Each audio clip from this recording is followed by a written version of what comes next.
minsan si God. Yes, I mean, sa akin kasi ganun ako magsulat. Kasi for so many times, tinry ko na talaga magpalit ng champion. Pero, binabalik talaga ako dito. At pinapakita sa akin why dito ako nilagay. Kasi, whenever I write something, lagi akong may purpose. Hindi ako yung, trip ko lang magsulat. Kasi trip ko itong isulat. Whether to entertain, to inform, to persuade, may reason ako for writing. So yun. So sa writer's block, ang daya na narrative. Pero that's writing for me. It's not simply trip or gusto ko to. Kasi inaral ko to kasi ito talaga yung gusto kong gawin. And I think God gave me this job. It's not just writing kasi writing per se. It's a job. It's career. It's a purpose. Yun yung tingin ko sa writing. So may reason kung ba't hindi pinapasulat sa akin. So, ayun, hindi ko siya minamadali. Then, move agad sa iba. Kasi ang dami-dami namang material. Sige ka nag-stick sa isa. Ang dami-daming pwedeng isulat. Bukod po sa writing, ano pong pinagkakabalan niyo? Travel, football. Wala ka pong ibang job or... Ito na talaga yung job. Ito na nga yung career. Hindi ko naman siya sasabihin career kung may iba pa akong kinakareer daw. Tsaka kaya ako nga kinuha yung course na yun kasi alam ko, within that area din naman ako babagsak. So for others, siguro writing is a hobby. But for me, for the other, especially mga writers talaga for PHR, this is bread and butter. So we write for a living. Yeah. Sa tingin mo po, is writer born or made? Walang pinanganak na writer. You have to work hard for it. And sometimes, ang pagiging writer, it's a choice. Diba? Pwede naman ako din maging writer eh. Nakapag-training na ako for writers, as photojournalist, pwede ako maging reporter kasi na-try ko na rin naman. Ang dami kong pwedeng gawin.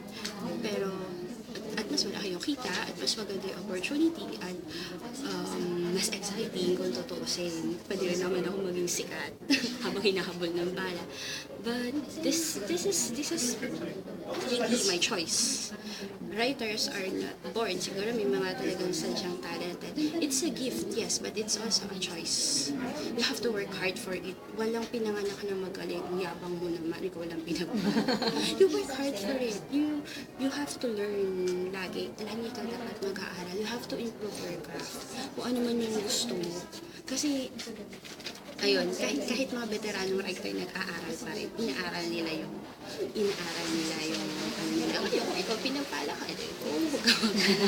pero ako, it's a learning process. Ang pagsusulat, hindi po kasi as a writer ka na matagal ka na, you know everything about it.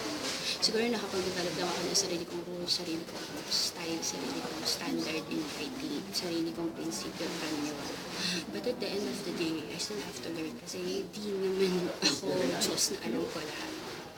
So if you really love writing, matuto ka mag-aral, matuto ka mag-research, matuto ka mag-aral psychologically, paano umagot ng mga tao. So yun, paano sila nag-iisip. Ay po, last question. Ano po masasabi niyo sa mga amateur writers ngayon na nangangagat maging... Ayaw niyo mo po sa unahan. Sa unahan tayo para mamaya hindi ako mapapagod kaabot ng mic. They should start. Yun naman yun, para sa akin na yun. Basta writing. Kasi, yun lang eh.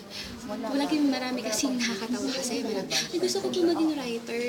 Kailan ko kaya kayong magiging katulad ko? Excuse me, hindi po kasi Madam Auring. Paano ko masasagot yan? If you really wanna be a writer, you will get a pen, you will get whatever materials you have. Write. Diba? Basta mag-write, you have the freedom to write whatever you want. Sa relation kasi, dapat, as a writer, hindi lang yung freedom. There's no such thing as absolute freedom. You must also have the maturity later on. Natingnan ko yung ginawa mo, na pa talaga. Maganda pa talaga siya. Naaakma pa siya. May kwento. Dear reader. Diba? Di ba may kwento? Kasi ako, kahit ako sarili kong gaya, I criticize my own work. Before ko yan isubmit, or kahit isang publish na, oops, at saka naman nitong gawa ko. Kasi people mature.